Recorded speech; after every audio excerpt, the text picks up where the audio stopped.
Well, before we jump in, I probably should set the stage a little bit here for the benefit, especially of those who weren't with us last week or the last couple of weeks. The Lord has just delivered into the hands of the Israelites, the Midianites. He used a man by the name of Gideon, who by any stretch of the imagination would be the last one you would ever think that God could use and choose to do something like this, because the odds were not only just against them, they were impossible. As God whittled down Gideon's army from 32,000 men down to 300 men, and the Midianite army at 135,000 men, and yet God miraculously and supernaturally gave them the victory. So we ended chapter 7 with Gideon coming back now to the camp of the Israelites, having just had this victory, though incomplete, by the way, which we'll see here in a moment. But he comes back to the Israelites' camp, and you would think that he would be met with this great and grand and glorious praise and thanksgiving for finally being delivered out of the impoverishing and oppressing hands of the Midianites. But that's not what happens. What happens? Well, verse 1 tells us, "Now the men of Ephraim said to him," speaking of Gideon, "Why have you done this to us by not calling us when you went to fight with the Midianites?" And they reprimanded him sharply. Are you kidding me? You got to be kidding me. The Midianites had, year after year, as they oppressed the Israelites, stolen all of their crops, all that they had worked for all year long. And they would wait for right at the right time, at the harvest time, when they were threshing the grain, which is why Gideon, hiding from them in a winepress, was threshing the grain when God comes to him and appears to him and calls him. And they were taking everything, and we're even told that whatever they wouldn't take, they would destroy, leaving the Israelites with literally nothing. They were absolutely impoverished. And here comes Gideon after God gives him the victory over the Midianites, and this is how they respond? This is the thanks I get? Man, I tell you, if I'm Gideon here, well, you don't want to know what I would do. And we'll see Gideon's response in the next couple of verses. But if you're anything like me, you're having a real hard time feeling bad for these men of Ephraim who apparently feel like they were slighted, which is why they're complaining and rebuking Gideon. And it's interesting what they're complaining about, what their gripe is, and what their harsh and sharp rebuke is. It's that Gideon didn't ask them to come fight with him and help him in this battle against the Midianites. Now, this is ironic, and we'll see why here shortly. But the reason I say this is because the tribe of Ephraim are what I call quintessential complainers. And it's evidenced by their audacity to complain. I mean, the truth of the matter is, pardon me, what should have been met with an unspeakable joy is instead inexplicably met with an unthinkable complaining. So the question is, why? How is it that they could be justified in complaining and rebuking Gideon for not including them in this battle and in this victory? Why? I think the answer to the why question is also the answer to why it is that some people will complain about everything. I mean, they'll find something to complain about. I mean, it's like it's in their DNA. And at the same time that they're complaining about everything, they're doing absolutely nothing. Isn't that how it is? The ones who complain the most are the ones who do the least. Maybe you'll indulge me for just a bit. I want to try to take and tackle this question because I see this dynamic across the board in every arena of life. And please don't misunderstand me. I'm just as guilty of complaining as the next guy, okay? And if we're honest with ourselves, we're all going to have to admit that we're all prone to complain often. Would you agree? Unless you're sinless, of course, then you don't complain, right? I mean, I have seen this in the arena of marriage, the arena of parenting, the arena of business, and especially in the arena of ministry where it's even more pronounced. Now, for those of you who have been with us in our study through the Old Testament, starting in Genesis, you probably learned quickly what God thinks about complaining and murmuring. Just ask the Israelites. Well, you don't have to. We have the account of the Israelites and their complaining and murmuring in the wilderness wanderings. In my experience over the years, I've made a number of observations as it relates to why it is that people complain. Why is it that people will complain about everything?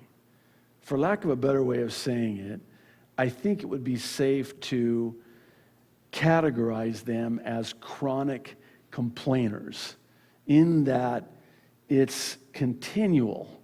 It's a continual complaining, like kids. It's and it just goes on and on and on and on. I remember when my boys were younger, I always used to have our devotionals in the Old Testament, where the Israelites were complaining and God would just kill them. I just thought it was a great deterrent. I wouldn't recommend it necessarily, but it actually didn't work. Anyway, again, enough of my problems. In these observations over the years, I've come up with 5. It's not exhaustive, but these are 5 observations concerning why it is that people complain and why it is that these men of Ephraim would complain to Gideon and rebuke Gideon. So I want to just share these with you quickly, starting with the first one. People complain because of their rank pride. Rank pride. And it's manifested by their wanting to be in the spotlight. And when they don't get what they want, they'll complain about it. They'll criticize others because of it. And that's what these men of Ephraim wanted. I mean, if you really think about it, what they really wanted and why they complained and rebuked him was because they wanted to take the credit for the success.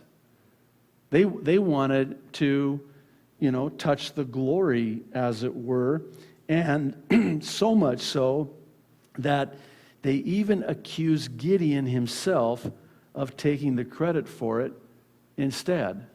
Now, this is going to dovetail into our second reason why people complain, but that's ironic to me. And we'll talk more about that here in a moment. But if that weren't bad enough, they wanted the glory from the battle, but really didn't have the guts to fight in the battle. Now, the reason I say that is because I wonder how many of these that rebuked Gideon were amongst those who left when Gideon says to his army, then 32,000 strong, if any among you fear, then you can return home. And 22,000 of them left. I wonder, it's not apparent or evident in the text, but that's 22,000 men. I mean, just by sheer virtue of the numerical odds of it, it is certainly plausible that they were amongst those who left. And so they're criticizing him, they're complaining to him. Charles Spurgeon of this says, when there is a success, everybody thinks that he ought to have been in it and blames somebody else that he was away. It is not quite so clear that had these complainers been invited, they would have welcomed the invitation. Those who grow angry because they cannot claim a share in the honor are usually the very persons who would have had the least taste for the conflict. So here's what I'm thinking. No guts, no glory, as they say, right? Well, this is James 4, verses 1 through 3. You're probably familiar with it. You can certainly turn there if you want. James, by the Holy Spirit, the half-brother of Jesus, by the way, born to Joseph and Mary after, writes, and by the way, for those of you who are familiar with the epistle of James, you know that he pulls no punches. I mean, he's just in your face. And I think there's a reason why. Can you imagine being the half-brother growing up and having your half-brother be perfect? And you're, always comparing. Like, not that Joseph and Mary ever did it. I wouldn't imagine that they did, but maybe they did. Could you imagine comparing? He was always compared to his half-brother, Jesus the Christ, fully God, fully man, right? And, why can't you clean your room like your brother? Why don't you obey us like your brother? He never complains. He always does what we say. Anyway, it's nowhere in the Bible, but it just, you just wonder about those things. I guess we can find out when we get there. We'll just ask him, so James, what was that like growing up in the house, in the home with, okay. Back to our text, James 4, verses 1 through 3. He writes, "What causes fights and quarrels among you? Don't they come from your desires that battle within you? You want something, but don't get it. You kill and covet, but you cannot have what you want. You quarrel and fight. You do not have because you do not ask God. When you ask," verse 3, "you do not receive because you ask with the wrong motives, that you may spend what you get on your pleasures." In other words, when you don't get what you want, you fight, you quarrel, you complain, you criticize. And when you do ask, you don't receive. Why? Because your motive is wrong. Your motive is that you want the credit for it. And so God will not allow any flesh to glory in his presence. Well, this dovetails again into the second reason, I believe, observation over the years as to why it is that people complain. It's because they themselves are guilty of the very thing that they themselves are falsely accusing others of. I find it very interesting that they would accuse Gideon of the very thing that they themselves were in fact guilty of, namely wanting to take the credit. Can you believe it? They're accusing Gideon of wanting to take the credit all for himself, which is why he didn't ask them to help fight in the battle. He was, wanting all of the credit, all of the honor, all of the glory for himself. That's not the same Gideon that we have. In fact, it's the opposite that's true. The antithesis is true. Gideon in no way wanted anything to do with this, which is why he did the whole 3 strikes and you're out gig, saying to God, you've got the wrong guy. And even putting out the fleece to make double sure, and then double sure again after being double sure, after God didn't take no for an answer when he told him that I'm the black sheep of my family, and my family's the black sheep of my tribe, and my tribe is the black sheep of the entire tribes of Israel. So God still uses him for that reason, because there's no way, even if he wanted to, that he could take the credit for it.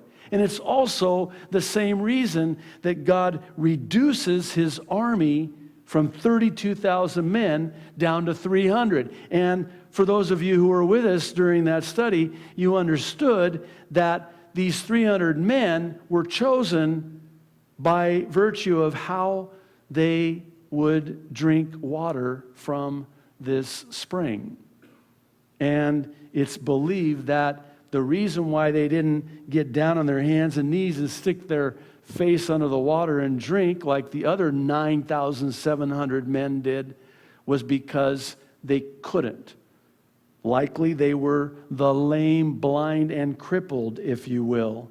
So again, even if these 300 men wanted to take the credit for it, they couldn't. Now, that's not the case necessarily if these 300 men were the top guns, the Navy SEALs, the Green Berets, if you prefer. Because it is theoretically possible that they were the best of the best and could have, taken this army of 135,000 men. So that's why I believe it is that God made it this way and chose those 300 men, and Gideon at the helm, because even if they wanted to, they couldn't take the credit. So here comes these men of Ephraim saying and accusing and complaining, you just wanted all the credit for yourself. Are you kidding me? The reason why they're accusing him of that is because they wanted the credit. They wanted to march back to the camp of the Israelites with the Midianite victory in their hip pocket and have all of the Israelites say, oh, thank you, oh, mighty men of valor, you mighty warriors. And then they would just bask in, I know, you should have seen us. And so no. But they wanted it for themselves, and that's why they complained. Now, Gideon's in good company. Numbers chapter 12, Numbers chapter 16, you can just write them down. They're two very interesting chapters, because there Moses, like Gideon, is the recipient of an unfair criticism and complaining and even a false accusation, because both Gideon and Moses were humble men. And it would be Moses in those chapters that would have those close to him complaining about him. And to add insult to injury, in Numbers chapter 12, it would be his very own sister and brother, his older sister, his older brother, Miriam and Aaron, that would falsely accuse him, criticize him, and complain to him. Then you fast forward to Numbers chapter 16, and it's the cousin of Moses, his name Korah, who accuses him of taking too much for himself. Translated, taking too much of the credit for himself. And this is what Miriam and Aaron did as well. Do you, Moses, think that God only speaks through you? He speaks through us too. Who do you think you are? And so Korah especially said, you just want all of the honor. You want all of the credit. You want all of the glory. So Moses, his response, similar to what Gideon's response is going to be in the next couple of verses, very humble, very gracious, responds to them and says, okay, Korah, cousin, I'll tell you what, if you think that, you got the raw deal and that, I'm taking it all for myself and doing all of this myself, taking all of this upon myself, then how about we just meet here at the tabernacle tomorrow morning, and let's let God decide on the matter. And oh, you should have seen the sparkle in Korah's eye. Finally, I'm going to get recognized around here.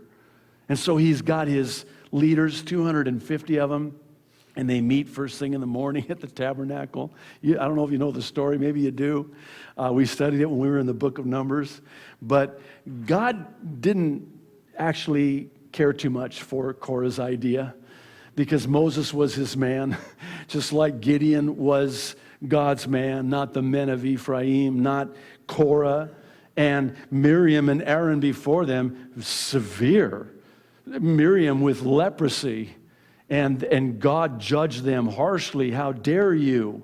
I'm the one that has chosen this man. He is my man.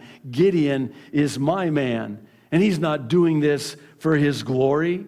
And so the next morning, here comes Korah with his leaders, and oh, so excited. And they meet at the tabernacle. And God's response is to open up the earth and swallow them and kill them on the spot. And then the Israelites, it is unbelievable. You know what the Israelites start doing? They complain. They complain. God is my witness. After the earth swallows up Korah and the 250 leaders, they start complaining.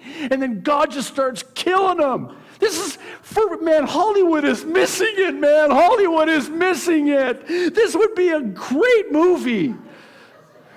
Is it just me? Is that...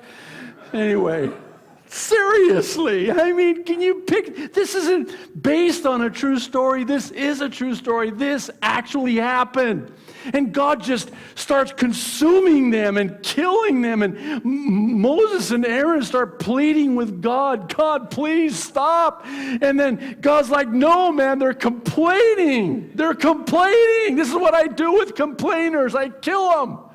Anyway, that's why the Old Testament God gets such bad press. You know, he's a just God. He's a loving God, but he's a just God. But interesting that, after all of this, it all settles down. How many thousands met their death because of this? And interesting, Korah was accusing Moses of the very thing that he himself was guilty of, like these men of Ephraim. I always like to, kind of picture the scene after all of, the smoke clears, literally, in this case. And I just picture Moses, standing there, and, he doesn't want the credit. Remember, Moses tried the same thing Gideon tried when God came to him in the burning bush and said, hey, Moses, I'm going to use you to deliver my people. And Moses says, you're not. And so it was for that reason that God could use him, and it was for the same reason that God could use Gideon. But I just picture Moses standing there after the carnage, and just, saying, raising his hand saying, does anybody else have any other ideas they'd like to? Anyway. It's not, again, in the text, but... So the common denominator with Gideon and Moses is that they were both reluctant to do what God had called them to do, even to the point that they told God no. And God, again, didn't in either case take no for an answer. But these men of Ephraim, like Miriam and Aaron and Korah before them, were guilty of the very thing that they were falsely accusing another of. False accusations are so devastating because our sin nature is such that one is guilty until proven innocent. I mean, I know it's supposed to be you're innocent until proven guilty, but all it takes is just a false accusation. And that's it. That person who has been the recipient of that false accusation will never be seen the same again. Even if he's vindicated, there will always be that seed of doubt in the mind of those who heard that accusation. This is why in the Proverbs, God says, of all of the things that I hate this. I hate this. And why does God hate complaining so much? Because if you really think about it, they're not complaining against Gideon. They're complaining against God. They're complaining against God. Korah, Miriam, Aaron, they were complaining against God. Not Moses. Here, not Gideon. They're complaining against God.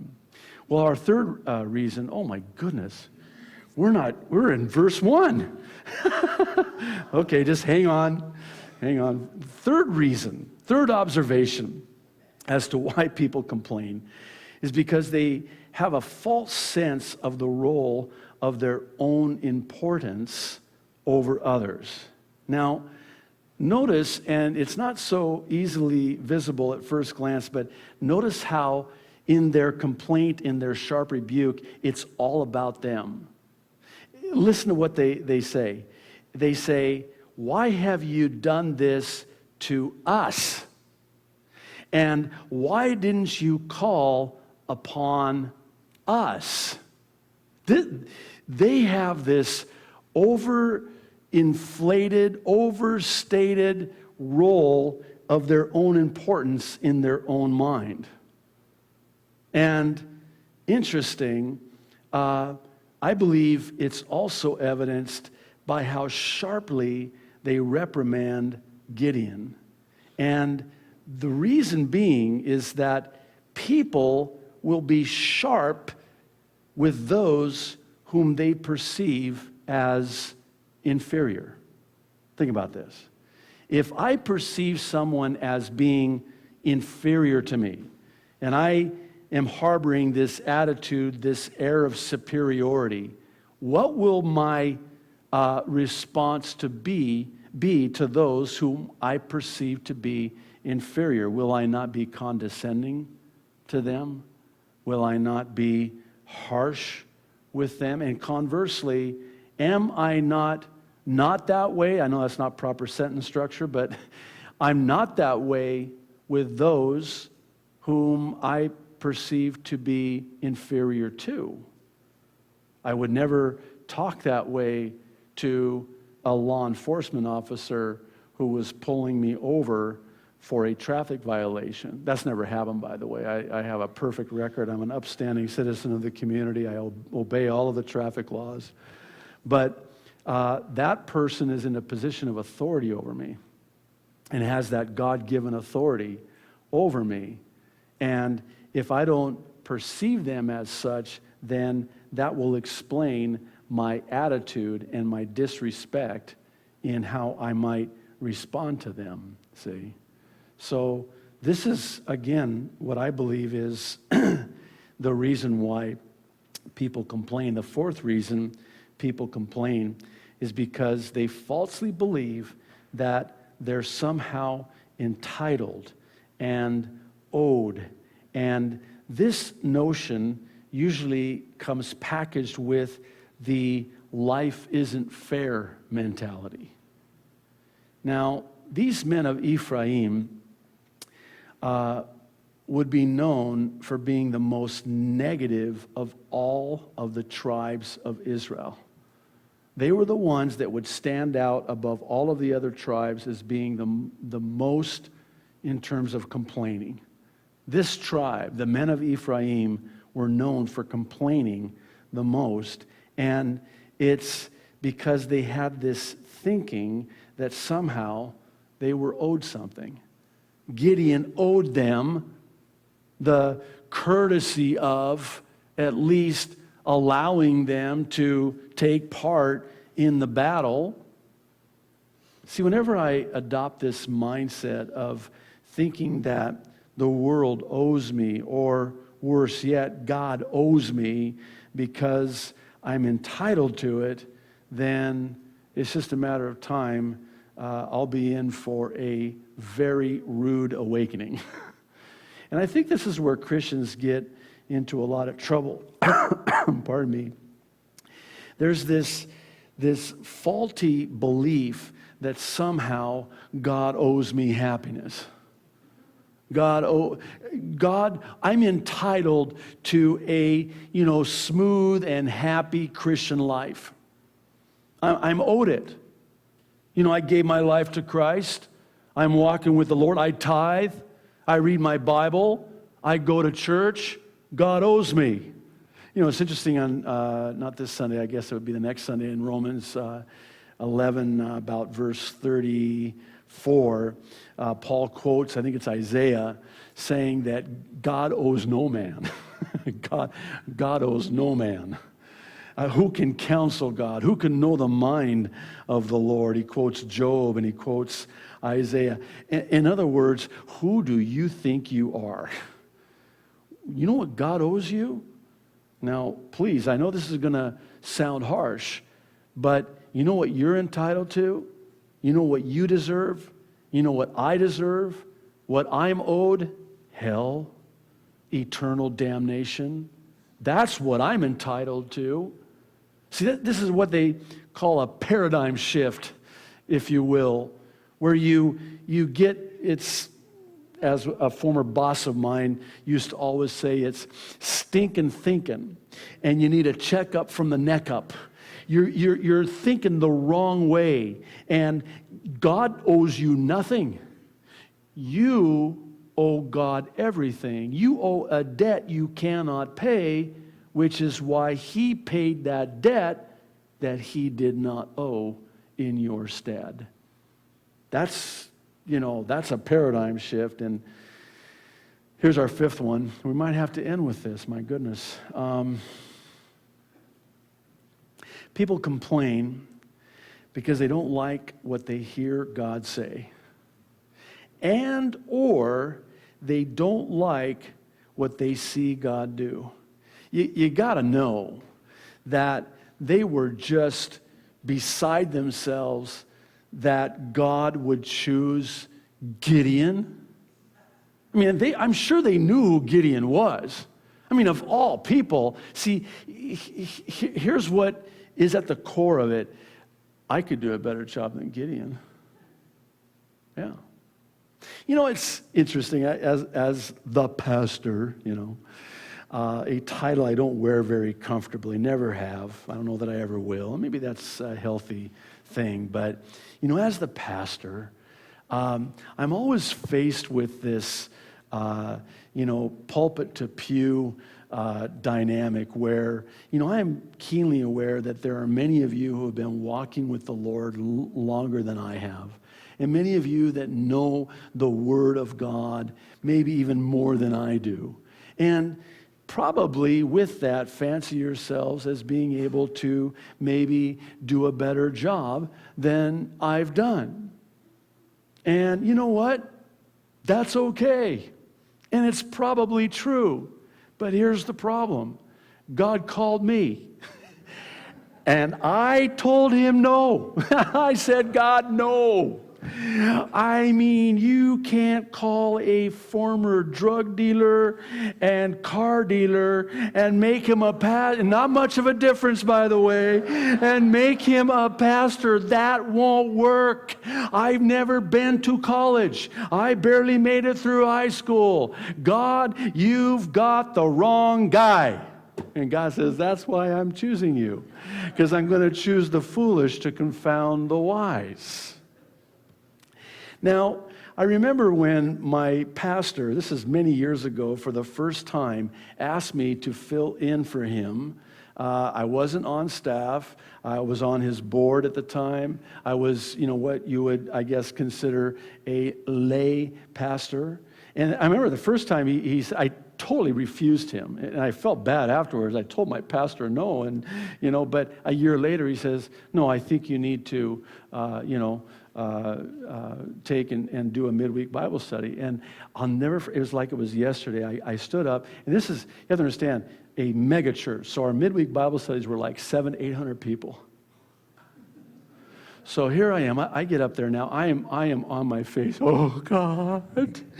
Oh, God. I was so nervous. And my wife, bless her heart, this is before we had children. Can't imagine if we had children at the time. But before we had children, she just looks at me and she says, honey, are you sure about this? I said, yes, honey, I think so. So, I get up there and I stood up and I had my message. Man, I had been through this message a jillion times. And I was ready to go, and I get up there and I look out at all the people. And they're in the body language. It was kind of like, because they didn't know Ken wasn't there. And they're like, where's Ken, my pastor? Where's Pastor Ken? What are you doing up there? And, the body language is kind of like, what can you possibly minister to us? And I froze.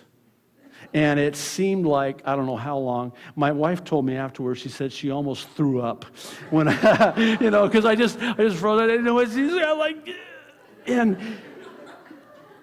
I'll never forget, there were so many people, even some of the assistant pastors on staff, that really had a difficult time and even complained to my pastor, why would you put him up there? Him, Gideon. Why would you put Gideon up there? And in other words, what they're saying is, I don't like that you did that.